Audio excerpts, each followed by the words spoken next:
Hi, I'm Tim from THL. Today I'm going to show you through your home away from home. Firstly, the LDV comes with a bunch of keys. The vehicle remote, LPG locker key and the freshwater inlet key. Please keep all the keys together. Moving into the cab, this camper is an automatic LDV Deliver 9. It has a keyless ignition. The push button to start the engine is to the left of the steering wheel. The gear shift is on the right. To put the vehicle in park, press the button at the end of the gear shift. The handbrake is a push button located further to the right. To start the engine, put your foot on the brake and press the start button.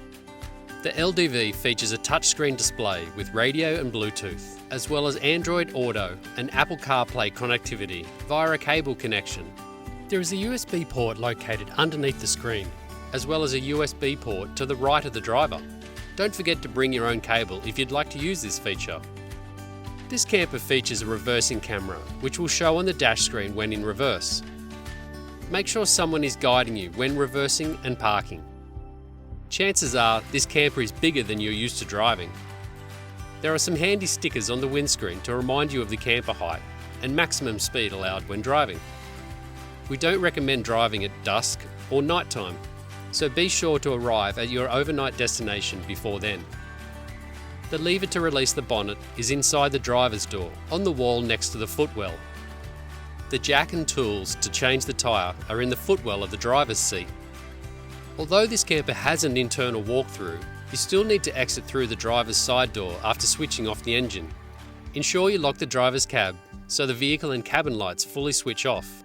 This will avoid a flat battery in the morning. When parking for the night, keep the keys in the rear of the camper with you. This will prevent the key draining the engine battery.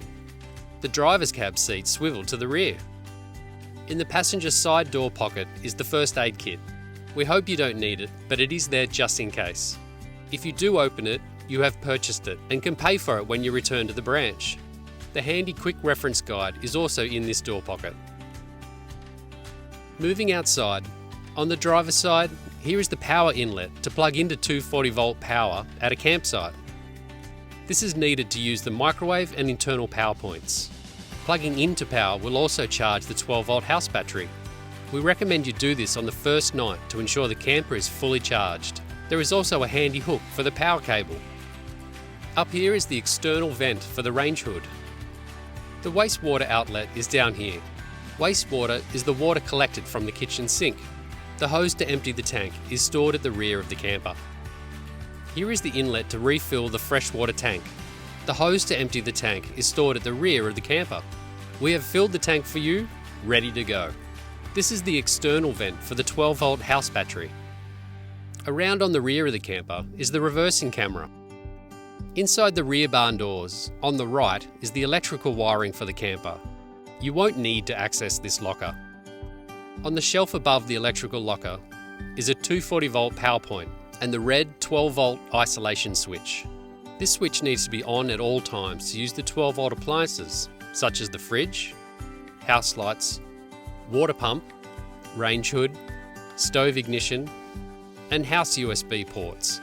There are USB and USB-C ports located throughout the camper, on the control panel, in the kitchen and by the bed. Since they are powered by the 12 volt house battery, they will work when you're not plugged into 240 volt mains power. On the left is the LPG bottle compartment. This supplies gas to the internal stove. Make sure the gas bottle is turned off when it's not being used and before driving. We've filled the LPG bottle up for you and you'll need to refill it before returning, unless you've purchased the refueling pack. The LPG shutoff valve is also located here.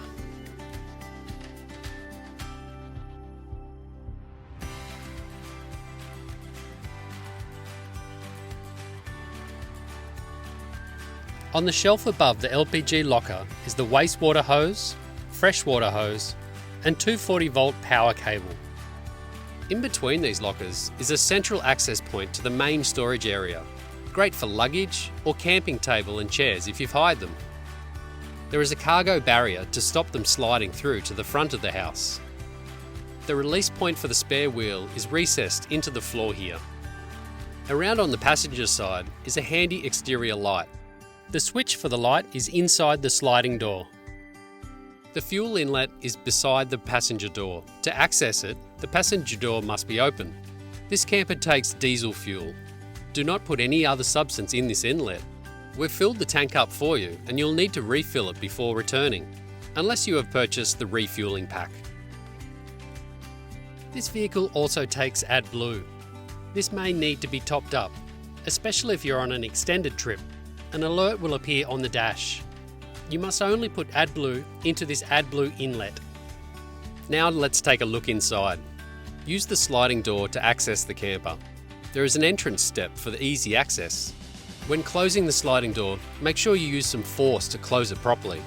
On the sliding door is an opening window with fly screen to let the fresh air in. This window is opened and closed from the inside of the camper. Push the lever in, hold and slide the window open or closed. To open or close the sliding door from the inside, press the lever on the handle in and then slide with some force. Inside the sliding door, you will see the fire extinguisher on the right. Swivel the driver's cab seats to the rear. The kitchen table is stored behind the driver's seat.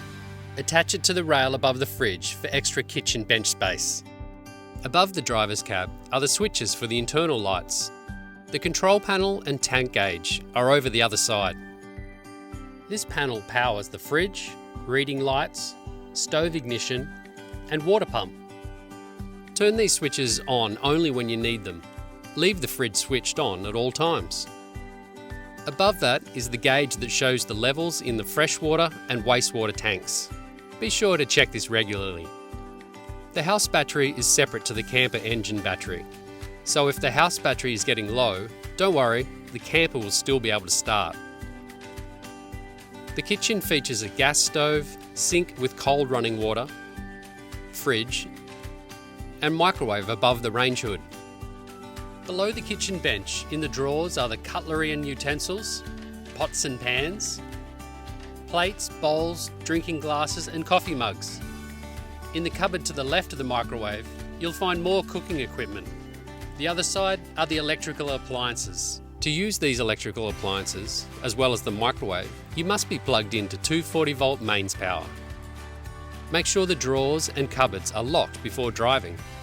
The fridge operates off the 12-volt battery when driving or parked up, and 240-volt mains power when plugged in at a campground. Over the other side is the fixed toilet with removable cassette. This camper features a roof vent fan in the rear, providing great ventilation as well as natural light. Operated using a remote control located at the entrance of the camper. This fan features inbuilt LED ambient lighting and a 10-speed push-pull fan. This means the fan can be switched on to either push or pull air into or out of the vehicle. It features a fly screen and a blackout pleated blind for nighttime.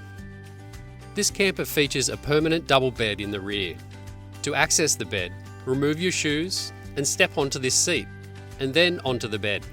There is a reading light on each side of the bed, as well as a USB charging point on this side with net-style storage, handy for popping your phone into while charging.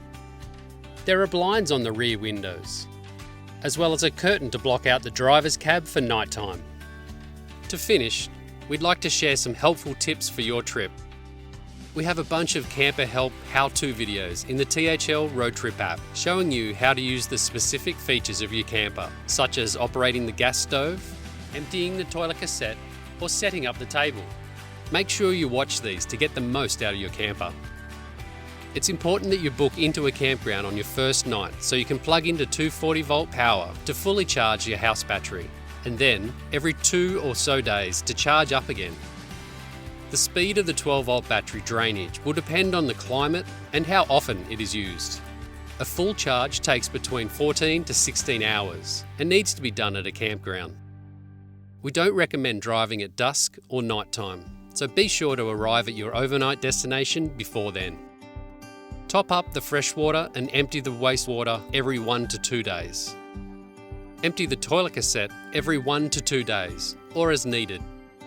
The wastewater tank and the toilet cassette must be emptied at an authorised dump station. If you are staying at a holiday park, you will have access to one there. Otherwise, use the THL Road Trip app to search for the closest one. Top up and empty at every opportunity and you won't have to worry about a thing. Lastly, always remember, have your keys with you when you're outside the camper and never leave them in the ignition. We want to make sure you're completely comfortable before you leave the branch. Please don't be shy in asking your branch host any questions and let them know if there's something you are unsure about. Once on the road, you can always call our on-road assist team. The number is on your key tag. On behalf of everyone here at THL, have an incredible adventure.